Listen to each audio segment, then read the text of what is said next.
اب بندہ اس موٹی عقل والے آدمی سے پوچھے کہ تم نے اسرا سے آخر سرور بھائی یا شایان کی ہیلپ کے لیے بھی تو پہلے نہیں کہا تھا؟ اگر تمہیں ان کی ہیلپ چاہیے تھی تو تم پہلے بتا دیتے، اسرا کسی نہ کسی طریقے سے اپنے بھائی اور بھانجے کو راضی کر لیتی تمہاری ہیلپ کے لیے۔ بہرحال اب اسرا کی ماں بھی گھر جا کر بہت زیادہ غصے میں ہوتی ہے اور علیزے سے کہتی ہے کہ پانی سر سے گزر چکا ہے، اور علیزے سے کہتی ہے کہ تم اسرا کو گھر بلواؤ، میں اس سے بات کرنا چاہتی ہوں۔ لیکن علیزے اپنی ساس کو سمجھاتی ہے کہ یہ نازک موقع ہے، ان کے گھر میں شادی چل رہی ہے، ایسے میں اگر ہم اسرا کو بلاتے ہیں تو وہاں پر بدمزگی ہوگی، شادی کا فنکشن بخوشی گزر جائے، اس کے بعد ہم اسرا سے بات کریں گے۔ بہرحال اسرا کی ماں علیزے سے کہتی ہے کہ فی الحال تم سرور سے کوئی بات مت کرنا، لیکن مجھے اسرا کی بہت فکر ہو رہی ہے، وہ کوئی گری پڑی لڑکی نہیں ہے اور ہماری بیٹی سسرال میں ذلت اٹھانے نہیں گئی۔ علیزے نوٹ کرتی ہے کہ اس کی ساس کی طبیعت کافی خراب ہو رہی ہے، اسے فکر ہوتی ہے کہ کہیں ان کا بلڈ پریشر بڑھ نہ جائے، اس لیے وہ اسے کول کرنے کی کوشش کرتی ہے کہ اماں ہم مل کر سب سلجھا لیں گے، پلیز آپ اپنا بلڈ پریشر ہائی نہ کریں، اگر آپ کی طبیعت خراب ہو گئی تو میں اکیلی کیسے یہ سب سنبھالوں گی؟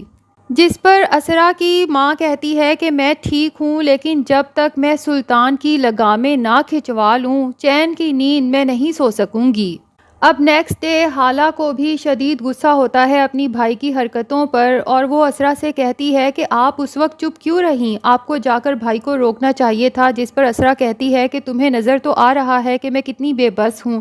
تم خود ہی بتاؤ کہ کیا تمہیں لگتا ہے کہ میں سلطان کو کسی چیز سے روک سکتی ہوں اور وہ رک جائیں گے؟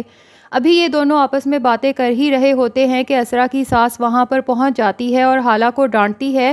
کہ تم اسرا کو کس طرح کی پٹیاں پڑھا رہی ہو۔ عقل مند عورت وہی ہوتی ہے جو مرد کے دیے ہوئے دکھ تکلیف کو جھاڑ جھوڑ کر فوراً اٹھ جاتی ہے اور بھول جاتی ہے کہ مرد نے کیا کہا تھا۔ گھر اسی طرح بستے ہیں، اور اسرا کو سمجھاتی ہے کہ سلطان کی تمام باتوں کو اگنور کرنا سیکھو اگر گھر بسانا چاہتی ہو۔ اسرا تو حیرت سے اپنی ساس کی باتوں کو سنتی رہ جاتی ہے، جبکہ حالہ سے اب برداشت نہیں ہوتا تو وہ اپنی ماں سے کہتی ہے کہ ماں آپ کی تو الگ ہی دنیا ہے،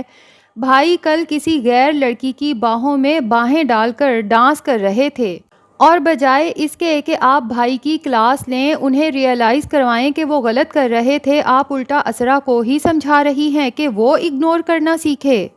اب جب اسرا اپنے گھر ملنے جاتی ہے تو اس کی ماں بھی اسی کی کلاس لیتی ہے اور کہتی ہے کہ تم نے اپنے شوہر کو اتنی ڈھیل، اتنی آزادی کیوں دی ہوئی ہے کہ وہ تمہارے سامنے ہی دوسری عورتوں کے ساتھ گھلتا ملتا ہے، ڈانس کرتا ہے، اور اسے اس بات کی کوئی پرواہ نہیں ہوتی کہ میری بیوی بھی وہاں پر موجود ہے، اسے برا لگ سکتا ہے۔ تو اسرا اپنی ماں سے کہتی ہے کہ آپ کو کیا لگتا ہے کہ میں نے کبھی سلطان سے گلہ نہیں کیا ہوگا؟ لیکن ان کے پاس خود کو سچا ثابت کرنے کے لیے ہزاروں دلیلیں ہیں، لفظوں کے جال میں مجھے پھنسا کر خود وہ چپ چاپ نکل جاتے ہیں، اور میں چور بن کے کھڑی رہ جاتی ہوں جیسے سارا قصور ہی میرا تھا۔ لیکن اس کی ماں پھر اسرا کو سمجھاتی ہے کہ بیٹا اتنی بے نیازی بھی ٹھیک نہیں ہے، آخر تم سلطان کی بیوی ہو، تمہارا فرض بنتا ہے اور حق بھی بنتا ہے کہ تم اس پر نظر رکھو، اس سے سوال جواب کرو۔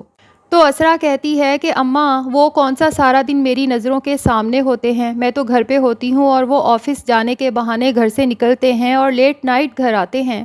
تو آپ ہی بتائیں کہ میں کیسے نظر رکھوں اور کہاں کہاں نظر رکھوں۔ بہرحال اب جب حالہ کی رخصتی کا وقت آتا ہے تو سلطان اپنی بہن کو بہت ساری دعاؤں کے ساتھ رخصت کرتا ہے، لیکن حالہ کہتی ہے کہ بھائی اتنی ساری دعاؤں کے ساتھ ایک اور دعا بھی دے دیں۔ سلطان پوچھتا ہے ایسی کون سی خاص دعا ہے جو تمہیں چاہیے؟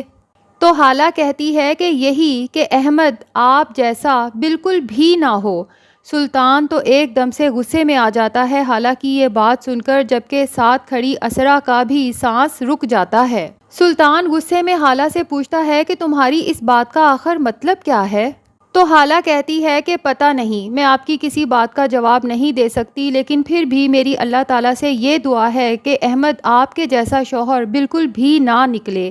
اب حالہ تو اپنے دل کی بات کہہ کر چپ ہو جاتی ہے، لیکن اسرا اندر تک پریشان ہو جاتی ہے کہ سلطان تو میری ہی بے عزتی کرے گا کہ تم نے میری بہن کے سامنے میرا کیسا کریکٹر پورٹرے کیا ہے کہ وہ آج مجھے اتنی بڑی بات کہہ کے گئی ہے۔ حالانکہ عقل مند انسان ہو تو اسے یہ سوچنا چاہیے کہ میری حرکتیں سب کے سامنے ہیں اور سب کے پاس نظریں بھی ہیں، سب لوگ خود مجھے آبزرو کر سکتے ہیں۔ تو بیچاری اسرا اسی ڈر سے کہ سلطان اس کی بے عزتی نہ کرے فوراً حالہ سے کہے گی کہ حالہ تم کیسی باتیں کر رہی ہو، سلطان تو بہت اچھے شوہر ہیں۔ تو ناظرین، اسرا تو اپنی محبت کے ہاتھوں مجبور ہو کر سلطان سے ذلیل ہونے کا سوچ چکی ہے، لیکن لگتا یہی ہے کہ نوفل، اسرا کی ماں اور مشعل مل کر اسرا کو ضرور ریئلائز کروائیں گے کہ وہ ایک ٹاکسک ریلیشن شپ میں ہے اور ایسے آدمی کو ٹھیک کرنا بہت ضروری ہے۔ آپ سب کو کیا لگتا ہے کہ ان میں سے کون ہے جو سلطان کو سچ میں ٹھیک کر سکتا ہے؟ کمنٹ سیکشن میں اپنی رائے کا اظہار ضرور کریں، اور اگر ہمارے چینل پہ نئے ہیں تو پلیز چینل کو بھی سبسکرائب کر لیں۔